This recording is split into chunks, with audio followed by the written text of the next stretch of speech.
Thank you for coming to our panel on as we talk about a student's perspective of the emergence and implementation of AI in both the classroom and in the industry as a whole. My name is Anna Steele, and I am here today with a panel of brilliant students from the Rochester Institute of Technology, who I will let speak for themselves. Hello, everyone. My name is Terlyn Bird, and I am enticed and excited by visual effects, and I look forward to discussing the impacts of AI with everyone. How's it going, guys? My name is Miles Stelling. I'm super interested in color. I love color. I'm super excited to see how AI might get implemented in color tools in the future. And my voice is not doing too hot, so I'm going to attempt to be concise today. Yeah. And my name is Maxwell Schaefer, and I primarily work in motion capture and virtual production, and I'm excited to continue to see the rise of that in those industries specifically. All right, awesome. Thank you, guys. So let's just start it out with a nice and easy question. So just how are you guys using AI in your daily lives? I can take that one first. I use AI pretty often in research and production products, specifically with motion capture. We started comparing it to a Vicon marker system, and pretty much as soon as AI became usable. And so we're really excited about it. We were able to give it really crappy data, and it does amazing things with that. And so when we do give it good data, it also is excellent. But our main thing is we're kind of not into AI for motion capture yet because it doesn't have a lot of personality. It's very much if you do you don't want normal walk cycles. You don't want that in animation. And so I'm excited to see how we can add a little bit more personality, a little bit more just traditional like 12 principles of animation stuff in motion capture. But for video games and all those other media where we do just want standard walk cycles, standard anything else, it is excellent. It's very dope. Yeah, awesome. How about you guys? Yeah, I use some AI tools relatively often in my classes occasionally, but also in work. I have some, there's some troubleshooting problems I'll run into or programming things, and there's a lot of tools out there that are very good at interpreting programming, and that, tends to help me a lot. But that's where it tends to kind of stay for me, yeah. Well, as far as visual effects go, there's not a lot on the market in terms of AI. At least in the creative process, AI is wonderful for creating generative images and helping artists and creatives get a feel, a vibe, and a mood for the type of feelings and that they want to invoke in their projects. So I use AI to create mood boards and to refine my direction in the things that I want to make for people. And right now, with the Adobe Suite, there is generative AI that was just recently included. And though it is not great, I can see it becoming great. It's not the best at creating hands. Like, it can do basically everything but hands and eyes. So for those that have been acquainted with that new update, Godspeed. Yeah, awesome, guys. So as far as education goes, I know you talked a little bit about how you are using it for your classes. What would you like to see regarding AI in education? Do you think that you are using it like as best you can, or like what would you like to see? What would you like to learn about? I believe that AI should be more included in the curriculum for all major disciplines. People need to know that AI is not going away and that there is a responsible and ethical way to use it. And if instructors were open to teaching students how to use instructive prompts and how to filter that information, I think that the upcoming generation would really value from being taught how to use AI efficiently and how to use it ethically. Okay, building off, that's really interesting. So do you think that instructors would be better off embracing the use of AI in the classroom rather than trying to limit it? Well, I know in my experience, there is a really big split in professors at RIT. You have those that say, yeah, go for it, use AI. And then you have those that say, if I catch you using AI, I will fail you. So there is a really big, there's teachers on both ends of the spectrum. And I think that right now, especially with the way that the world works, there needs to be a spectrum. There needs to be people that say, use it, but with caution. And there needs to be a lot more openness. I just think that people need to be more open. Yeah, just adding on to that, I mean, like Terrellyn said, we're pretty sure it's not going anywhere. And like any new tool or any new development, it's good to be informed about it at the very least. And so I totally agree. I think there's a need for education there. And also jumping off of, speaking about professors and how they start to incorporate it into their curriculum, if they incorporate it into their curriculum. I've actually had experiences with like a handful of classes this past year that have embraced it and have given us assignments or things that are saying, go out and test this thing. We know it's not going away. We want you to go explore it and find out how it works and find out what's good about it, what's bad about it. I think that's super awesome. I think that's what we should be doing. We should be curious about this kind of stuff, Yeah, and to get away like more from the, okay, how can we use it like specifically in the classroom? It's not replacing, core physics and core computer science. So it's just as important to make sure us as students don't rely on it. So we continue to have a huge basis in computer science, radiometry, and all those, either really awesome classes or that really awesome knowledge set that makes, advancements in imaging and advancements in motion picture science, possible. And so you don't think that, it will devalue foundational learning and part of like the college experience? No, of course not. I mean, like, I'm very proud to go to RIT because of how many great, professors we have, and a lot of the core science is really neatly explained to us in 4 years. It cost us a little high, but we'll get over that as soon as we get our name out there. But yeah, so I absolutely don't think it's gonna devalue education. You're never gonna be able to chat GBT like radiometry or color management, and chat GBT is never gonna be good. Yeah, I mean, the amount of times just if I were to ask it, I guarantee it all it would say talk about is Rec 709, which obviously we're moving beyond. Yeah, so have any of you ever like tried to use it for something that you learned like as part of the foundations of your coursework and then it just didn't work? I don't know. I think it runs into a wall eventually.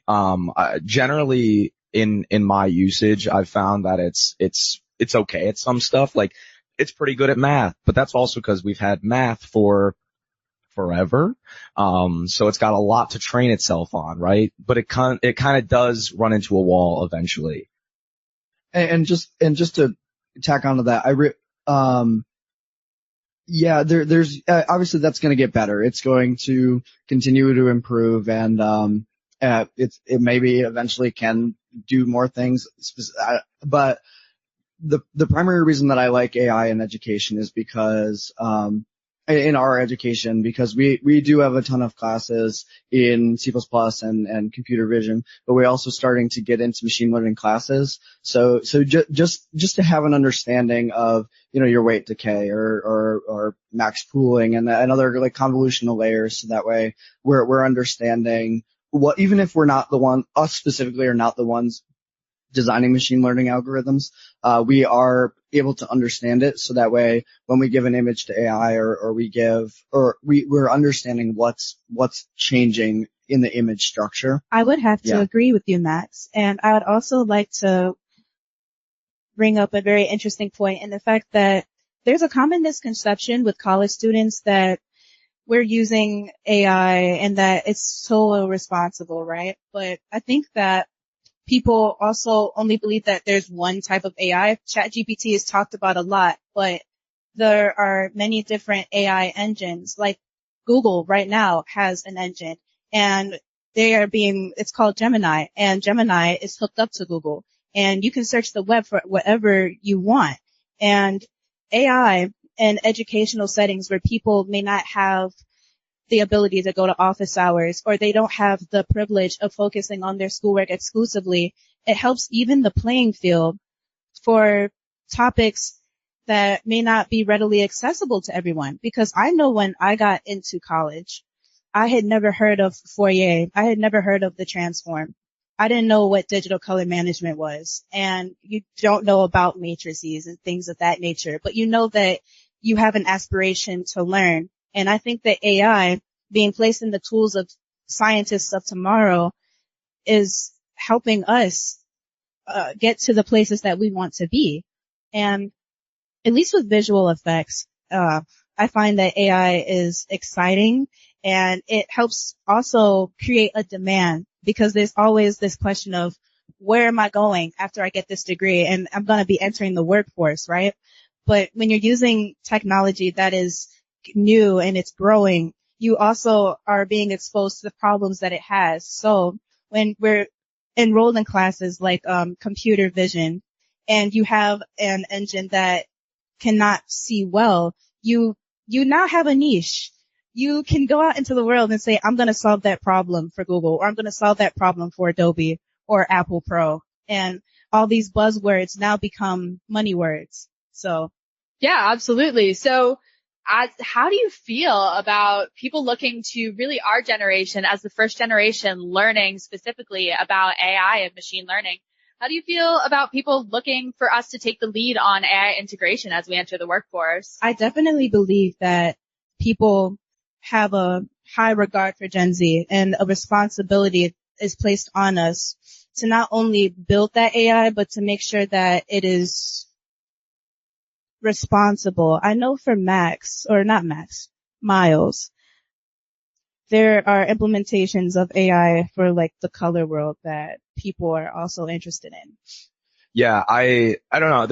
I think there's a lot of interesting ways that, I'm sure it's being implemented already in ways that I could definitely see it being implemented. I think, things built on like language models are super duper compelling. I mean, the idea of doing like almost kind of like previs for color, or your pre-color, and saying like, I want you to take this image and make it a specific look, and just being able to say that makes it incredibly accessible and makes it super, intriguing. Anybody could walk up and say, I want it to look like this, just with words. And that's crazy. I think that's something that, it opens up doors for, it doesn't take as much technical oomph to get there. It's just you saying, I want it to look like this. And I think there's huge potential in that. And I'm super excited to see tools like that come about. I think I've seen a few online. I did like a little bit of hunting around. I was like, oh, that's cool. Like there's people already, there's people with this idea already. That's great.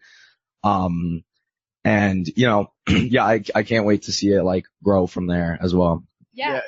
Yeah, but to say that AI is new is, yeah, I mean, over the past couple of years, of course, it's exploded, but machine learning has been around for a long time, especially in motion capture. There's a lot of technical papers that we reference from 2006, and of course they're starting. There's more and more technical papers getting released on how exactly we're optimizing machine learning to be able to better capture human motion. But it has been around for a while. So in terms of that, especially in the industries of health sciences and other non-traditional film workflows. So I'm really excited to see how it continues to progress. But like there is a strong base, and we do, as this generation, we do sit on the shoulders of a lot of really, really smart giants. Yeah. Yeah. And, thinking about what we were talking about earlier of including it in our education, it's already being included in our education right now. I'm super grateful for that. 'Cause I feel prepared to walk out there, and if someone was like, hey, we're trying to implement a model to augment whatever tool that we're using, I feel like I at least have the foot in the door to be able to say, oh yeah, I understand what we're speaking the same language. And I could totally help work on this. Like I'm excited to as well. Yeah. So actually, two of you kind of brought up an interesting point about, just like how education, there are a lot of barriers currently in the world of higher education, and how AI can actually maybe be used in the future to level the playing field. Do you think that this is something that people would be able to use to their advantage, and maybe people who aren't coming from the same background as the general like college student would be able to take advantage of?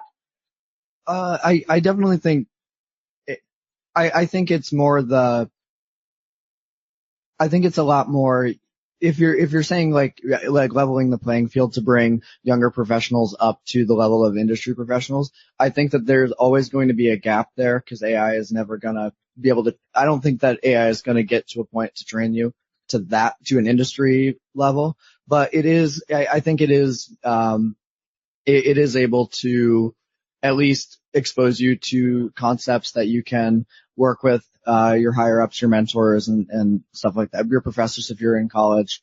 So I'm gonna go with no for that one. Okay. Yeah, I agree with Max. I think there's some potential to, it's a tool. It can be used to assist you to learn more. Absolutely. But I, like I said earlier, I think there is a limit. I think it's good at a lot of stuff. I think, it makes it more digestible in some ways, and that's awesome, like sometimes even more than, classes that I take and those kind of things. It's like, but yeah, I think there's definitely a limit there, and I think it reaches it pretty fast. I don't think it'll close the gap in that way. Gotcha. I would kindly disagree because we're talking about education and we're talking about the goal of becoming a professional. I think that sometimes we get lost in we're not really seeing the forest for the trees, right? We're students and we have a goal of becoming professionals. And with AI, the way that I advocate for it is that it is a gateway. Just like the internet was. People said that the internet was going to kill all the jobs, and I feel like every 10 to 20 years there's a digital rapture and people start to lose it in the sense that, oh my God, there's this thing and I'm never gonna get a job. The robots are gonna outlive the humans, this, that, and the third. We've all heard it. But AI, we walk away with one thing, that it does level the playing field.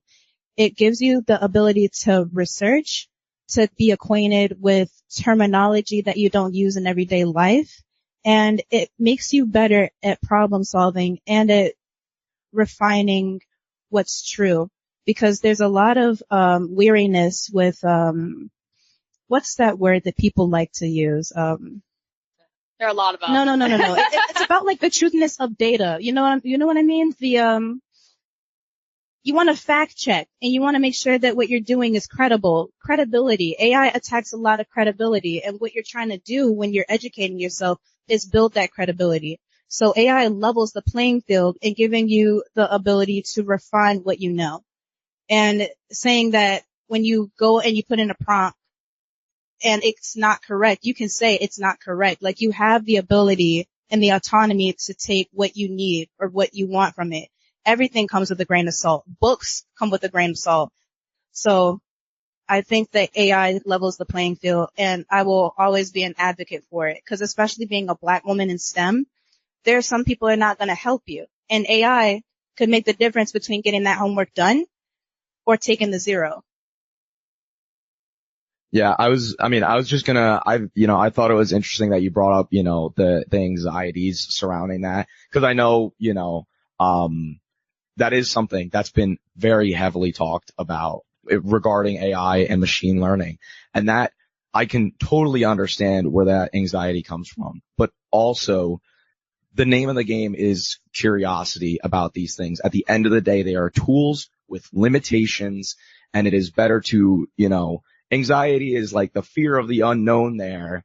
And that's why I think it's so important to learn about this stuff, be informed about it, and it becomes a whole lot less scary. Like I can say firsthand, I mean, some of us up here are in a machine learning for like image analysis class, and I could say that it definitely did a whole lot for, at least for me personally, in being like, oh, it was this lofty, like, vague, nebulous word before. And now I'm like, okay, it's a tool. It's got limitations. It's got all these things. So, yeah, I just thought it was interesting that you brought up the anxiety. And if you have that anxiety, I would just encourage you to go learn more, because it's, that's the name of the game, I think.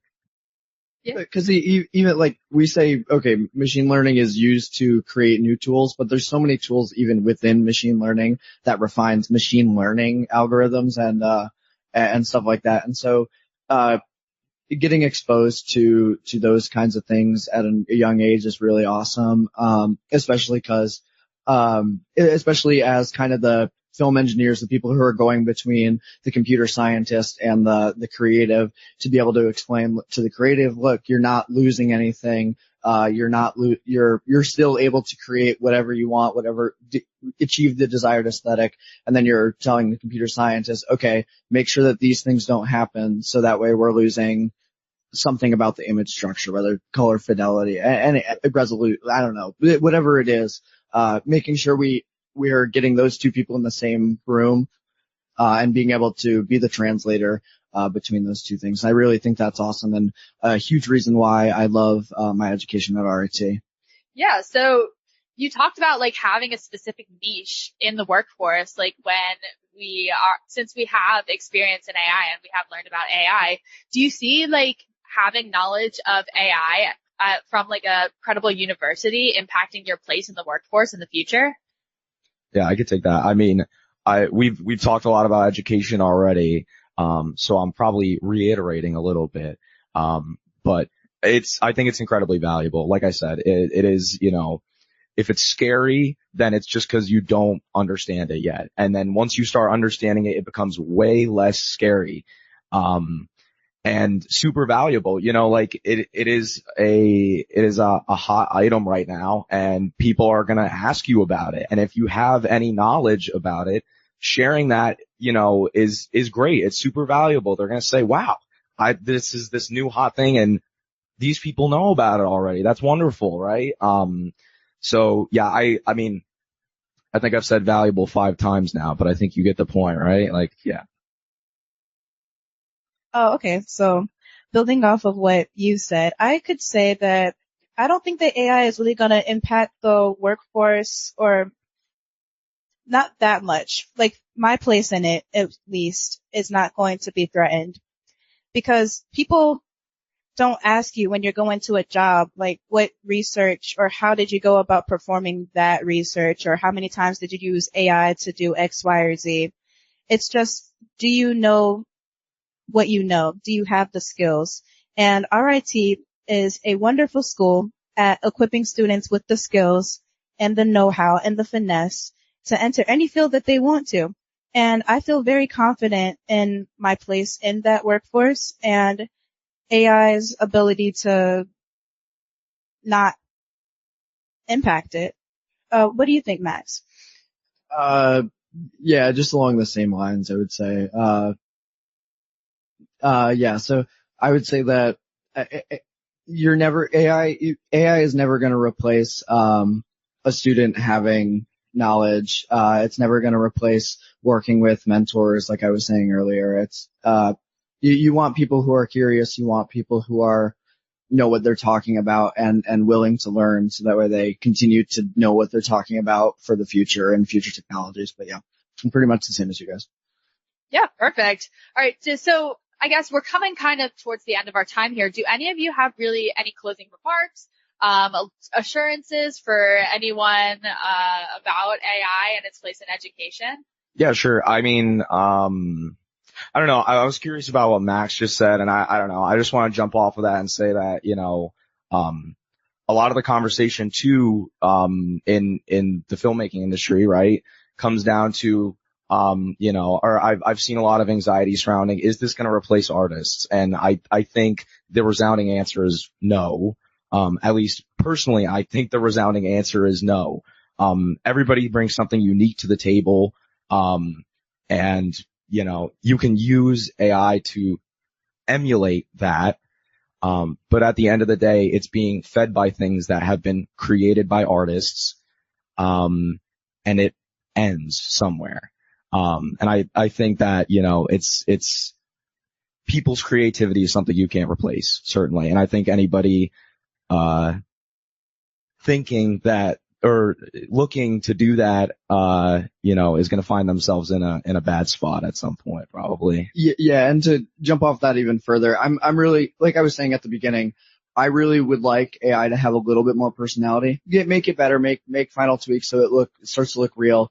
But, I really would like to add, a little bit more personality and be able to tune that just for the same reason that we don't film movies on a colorimeter. We want it to have the Arri Alexa look, the Sony Venice look, the red, whatever their flagship, the Raptor now. But yeah, so I'd want to give creatives more tools using AI to achieve their desired aesthetic easier. And it's talking specifically in mocap. I want a little bit more bounce to a step. I don't want it to look like a normal human in animation or even VFX. I want it to look, larger than life. I know that some people may not want that, and I'm glad that we can be able to tune it, but, I'd want it to look, if I shoot a mocap film or I'm doing motion capture for a video game, I want it to look like a video game that I hand animated. And right now I think it's not at that point.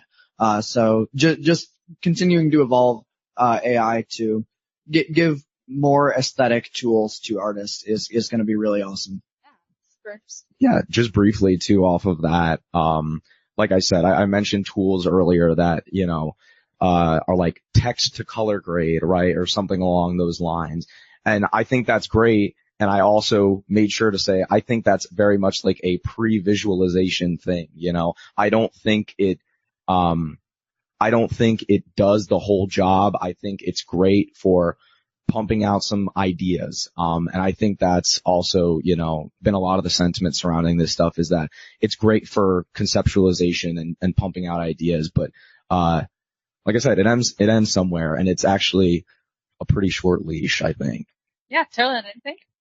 I think that my closing remarks regarding AI is that in this digital race that we are all currently witnessing and experiencing, AI is just the fuel, and it's going to help us and empower us to go where we want to go, to feel what we want to feel, and make what we want to make. We are not slaves to AI. AI does not constrict us, and I am a big believer, and I am genuinely excited for the things that AI is going to do and what us as a civilization will become as a result of whatever we decide to create with it. So yeah, awesome.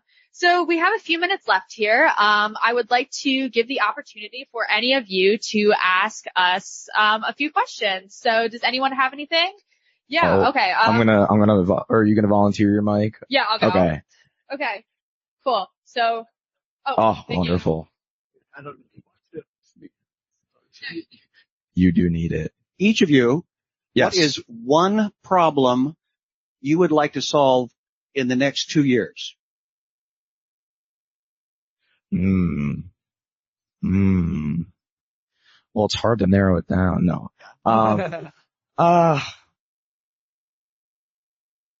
I would say that I would like there to be more tools so that way we can make retargeting a little bit easier, give the current AI models we're using. So Wonder Studio is the one that we did most of our research on, but we also have associates to the program that are designing a free mocap system using pretty much webcams that we can just USB plug in. And so I would say improving those so there's a lot less noise in the position of joints, especially when we go through retarget, so that to a higher skeleton with more bones.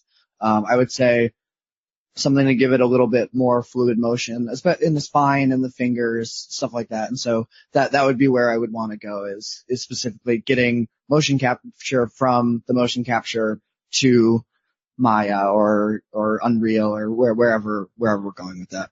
I didn't have mine earlier, but I have mine now. Part part of what I do in my research for my thesis project is I'm looking at SDR to HDR conversion and tone mapping solutions.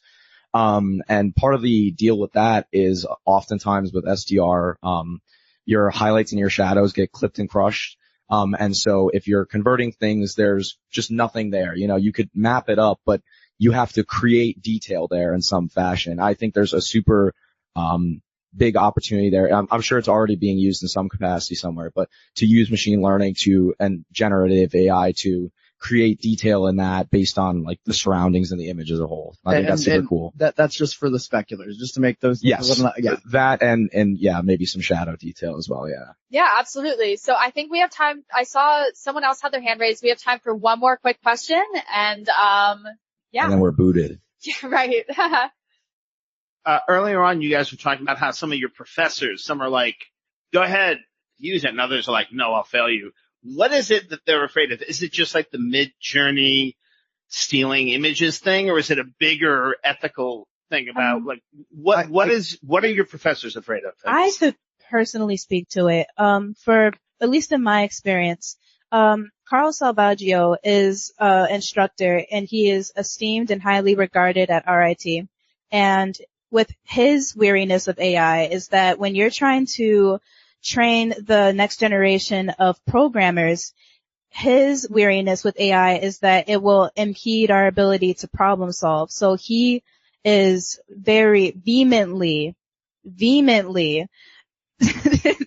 yeah, he does not want us to use it.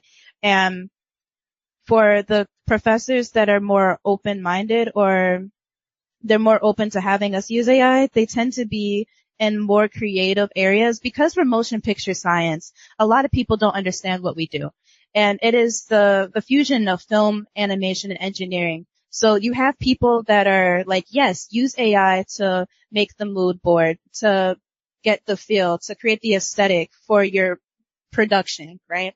And then you have people like Carl that says, no, you need to know how to code. You need to know how things work. And that's been my experience with it. I'm sure that Miles and Max have similar remarks. Yeah, and so I would start off by I completely agree with Carl on that. It's going to depend on what types of classes we're doing and what the intent of the syllabus is. Is it to gain a core engineering skill or learn how to code? Then absolutely you need to prove to the professor or prove to your mentor, prove to the industry professional that you know what you're talking about and you're able to replicate it outside the classroom. The people that I've actually had the most, been the least open-minded to AI have been the more traditional creative film professors. I use it a bunch for pre-visualization and stuff like that. And, they're the ones that don't fully understand it. It's so new that, collective knowledge has not risen to, a high enough level. So it's actually on the creative side that I'm getting we get the most pushback, because they don't want their jobs to be replaced. And so. Yeah, that's super interesting. So, everyone, we are out of time today. However, we will hang out here for a little bit if anyone has any additional questions for us. But other than that, thank you so much for coming. And yeah, have a great show.